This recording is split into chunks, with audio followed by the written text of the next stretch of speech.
Hey there, StarCraft fans! It's Falcon Paladin coming at you with yet another edition of StarCraft 2 Legacy of the Void. Today for your Sunday, it's going to be herO versus Reynor.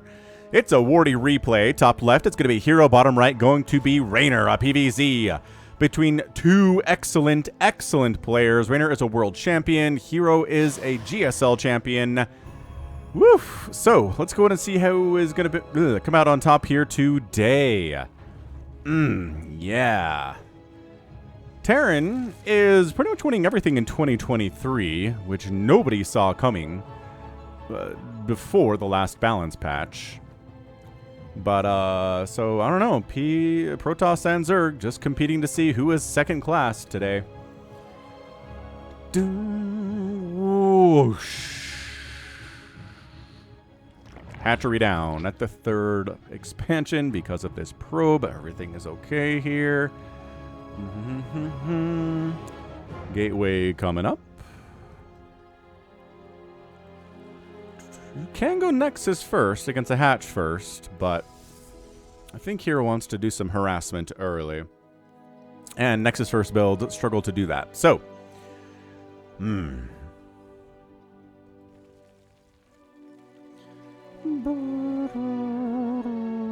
quick plug for the cheese compilation. I posted that a couple of weeks ago now.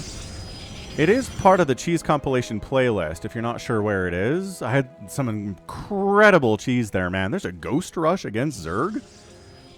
How fun is that? I mean, come on. Watch the cheese. It's awesome. Doesn't get quite as much attention for it as I usually do, so I'm just going to go ahead and throw it out there that it's there for you. If you're like, how come Falcon hasn't done a cheese compilation recently? Or where's the July cheese compilation? Well, it's out there, I promise. Just got to go check it out. If you ask me for a link to it, I'll respond with a link to it. I read every comment anyone ever makes on this channel and have since the beginning of time. Since 2015, man. When I started this YouTube channel back on the other one, youtube.com/FalconPaladin, which is now a Brood War channel. But, yeah, I mean, every comment, you have a question for me, YouTube comment, not a bad place to go. Stargate opening, no real surprise. Probably going to be some oracles, maybe 1, maybe 2, maybe 3, maybe herO-style PvZs in our future. Dunno, not a mind reader, am I? Nope. Third hatch time is about now, if you're a Zerg player. And yes, he's saving up the cash. The drone's coming down. And, pachow, wanted to make just one more drone before throwing that hatch down. We're at about 24, 25 workers. All is well. All is well in the hood. So what have I been doing recently? Been watching the Justified kind of revitalization. They brought it back. It's on FX. It's on Hulu if you're a Hulu user. But they've got Timothy Oliphant back. They brought back, that's pretty much it. I think as far as returning cast goes that I've seen. It's pretty good. I don't think it's really my favorite Justified season of all time, but I'm just happy it's back. It really makes me happy that Justified is a thing again. One of my favorite shows from the mid-2000s, without a doubt. Nice shade on that Adept, by the way. Yeah, I'm gonna warn you about something if you're gonna watch it. You're like, oh, there's more Justified? Yeah, it's called Justified Primeval. But bottom line, they cast Timothy Oliphant's daughter as his real-life daughter, Willa, in this season of Justified. And, let's just say she's not everyone's favorite actress. So there's a little Nepo baby stuff going on here. She's got a lot to do too, which is unfortunate. So like that's kind of altering my enjoyment of the series too. Like can we not do Nepo stuff? Look, if you're gonna cast someone's child in a Hollywood movie or TV show and they're awesome, okay, so be it. So be it. If nobody ever knows, right? If nobody's like, man, this person's terrible, whose kid are they? Then like, okay, I guess we can roll with it. But whatever her name is, Oliphant daughter, just not great. She's supposed to be like 15 or 16, and she's got this high-pitched baby voice, and it's like, oh, okay. This is freaking me out. I mean, I think it's her real voice, too, so it's not her fault. Like, she's not trying to do it as some acting choice, which is stupid. It's her real voice, so, like, I can't hate her. It's just really distracting and annoying. Whatever. So, yeah, go watch Justified Primeval. I've really sold it to you, haven't I? But just seeing Timothy Oliphant back as Marshal Raylan Givens is nice. I'm okay with it. Blink on the way. Third base here. Oracle pair trying to get stuff done. No, not really happening, is it? Not so much. Stasis play, whatevs. Neat. We'll send a Ling into it. Maybe one. A drone. Oh, no, just... Or we'll kill it. That's fine, too. Fine and dandy. Another stasis attempt. Wop. And, oh, a queen and a drone.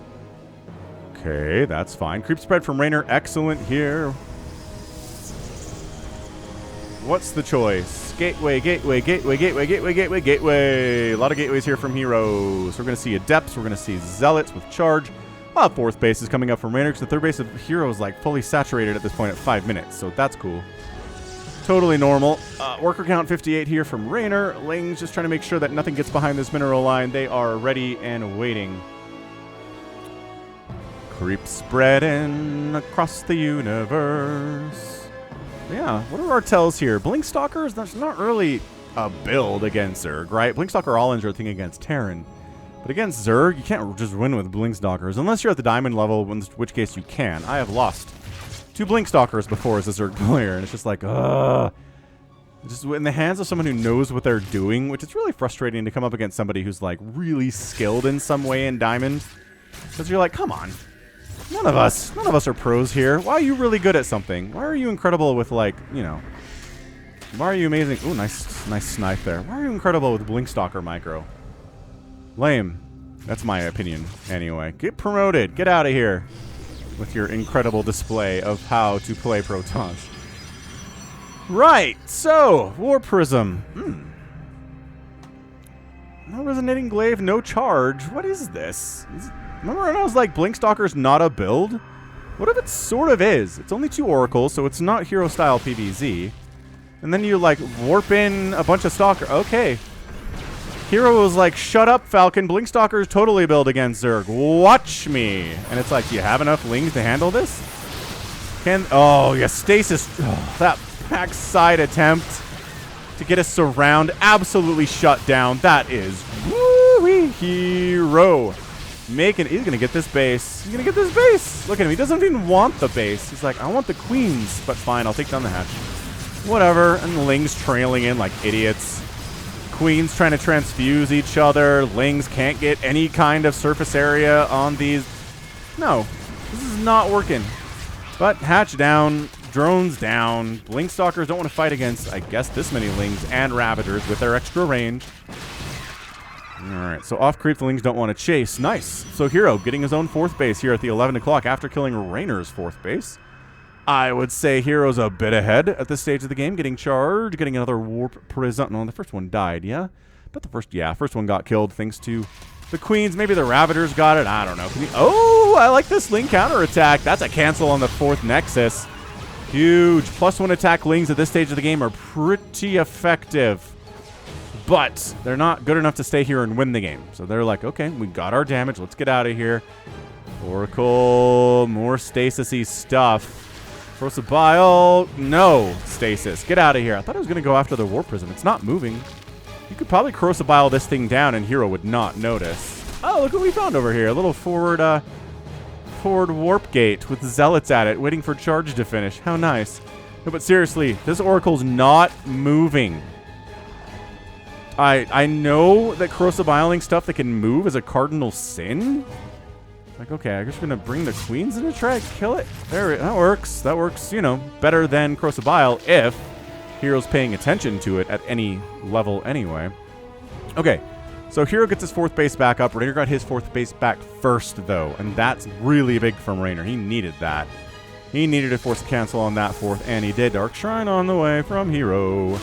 Seeing a little Dark Templar play would be cool. Banelings getting connections on Stalkers is good, especially if they're all clumped up.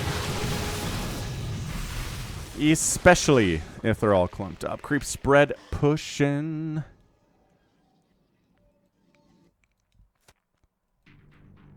And the Zealots out there charged. So let's go play with fire. Try to kill some. Ooh, 3 Banelings died. That's pretty good. So while the Stalkers poke left side, Zealots on the right side, more of them warping in at this forward position, which again, Reynor knows about. 4th base of Reynor running, and he says, hey man, or hero's running, and Reynor's running. And hero says, if you want to be on 4 bases versus my 4 bases, so be it. And Reynor's like, nah. Give me a 5th base. I'd like a 5th base very much, thank you. Oh, this War Prism's gotta be careful. I love that Corrosive Bile hit. What was that even going for? War Prism's running into Queens? Not ideal. Nope.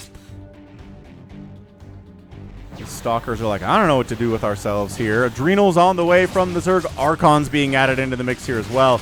And that's a oh, we're not going to pick up actually any of these Stalkers. We're going to let them die. These Zealots get absolutely murked trying to come up that ramp. See ya later, alligator. Yo.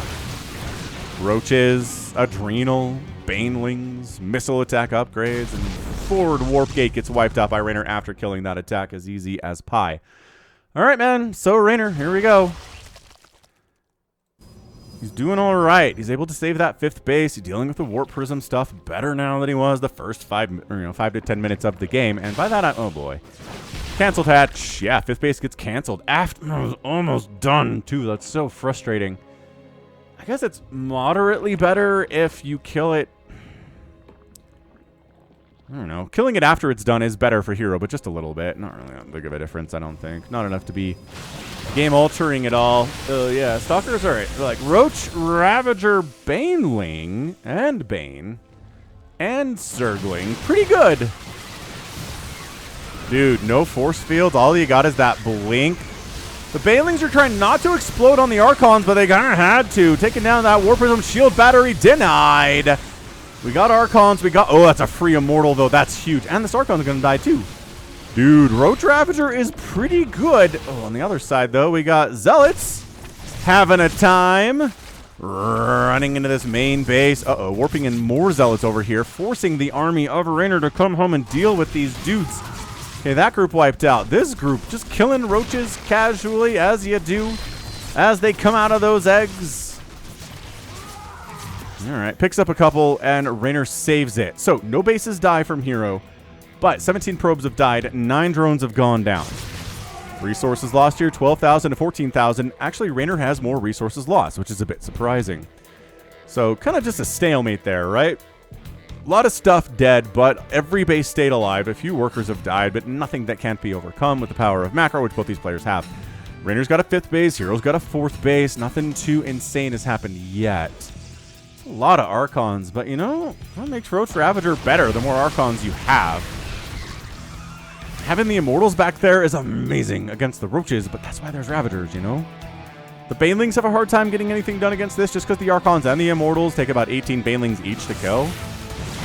Here comes the Banes. There go the probes. Oh, trying to hide. 19, 20 probes down coming up. Couldn't force a cancel or couldn't get a kill on that 4th base. That's transfuses sick, but Queen dead. One Queen dead instead of all 3 of them without those transfuses. More Zealots. Yeah, this is not looking good for herO all of a sudden. Still, the 9 drones killed. 37 probes have died. Army value is 104 to 75, or 65 in favor of Reynor. But tier 3 units are here. Archons and Immortals. Stalkers are really versatile. Roaches and Ravagers. Gonna be fine fighting against the Stalkers and the Archons. The Immortals are the big problem, and bringing in a bunch of Zealots here too is a big deal. That's why there are a ton of Banelings trying to connect with anything that's not the Archons and the Immortals. Trying to get some of these Zealots, I guess? Look at him really desperately try not to explode on Immortals or Archons. Uh-oh. It is looking like it is a dead Protoss right now, isn't it? 96 to 13 army supply, 74 to 46 workers. The counterattack into the 4th base of herO. GG! And that is a nice win for Reynor. Weathered a ton of attacks there from herO, which, I mean, you're going to have to do if you're a Zerg player. But yeah, 38 probes down. No Nexuses down, but, I mean, that's basically an entire base plus wiped out. That's money you had to spend on replacing probes instead of making other stuff here. And just kind of going for an Immortal Archon Zealot style comp. It really seemed like Reynor was okay with that. Really, the biggest concern a Zerg player is going to have here is that the Banelings, as I kept saying, are just going to explode into the Archons and waste themselves, right? What you want to do is use them on the Stalkers, the Sentries, or the zealots that are warping in up here. And I like how the zealots are hiding among the immortals, but yeah, they get found out. Look at these immortal. These banelings are like, nope, don't hit that immortal. And yeah, as long as you don't do that, as long as you're not sending every single baneling into an Archon or two, you're going to win that battle. I don't know what herO is trying to do. If your splash damage against a Zerg player at 14 minutes is literally Archons, it's probably not going to work out for you. This almost felt experimental from herO today, right? No Colossus, no Disruptors, no Storm. His tier 3 splash damage tech of choice today was Archons. Which, like, no, not amazing, I guess, is how I would feel about it. So yeah, kind of weird choices there from herO. I don't exactly know what he was trying to do. Again, hoping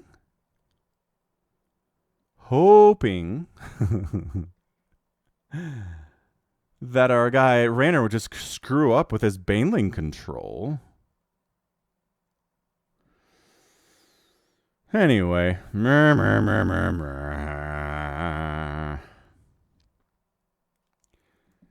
kind of a rough game there from herO. A lot of disappointed, to be honest with you. But yeah, I mean, Reynor, sure, he had zealots in his main base. He had oracles throwing up stasis wards everywhere. He handled all of those really well. He lost 9 drones. He lost a hatch. He got that 5th one canceled, which totally sucks. But overall, he handled the Stalkers pretty well. Had the Roaches, had the Ravagers. Only 2 Ravagers died today. There were 7 remaining in the game, which is pretty nice. 18 Roaches went down, a little less surprising for sure, and 45 Lings went down too.